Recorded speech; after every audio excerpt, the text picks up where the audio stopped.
Tapon dito, tapon doon. Parang wala nang pakialam ang iba.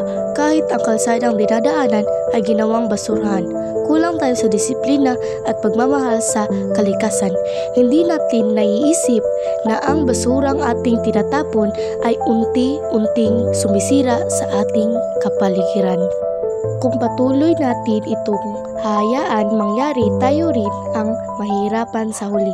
Kaya't simulan natin sa sarili ang pagbabago. Magtanim tayo ng mga puno o halaman upang magkaroon ng sariwang hangin at mas magandang kapaligiran. Sa bawat punong ating itatanim, may bagong buhay na ating ibinigay sa mundo. Maglinis tayo ng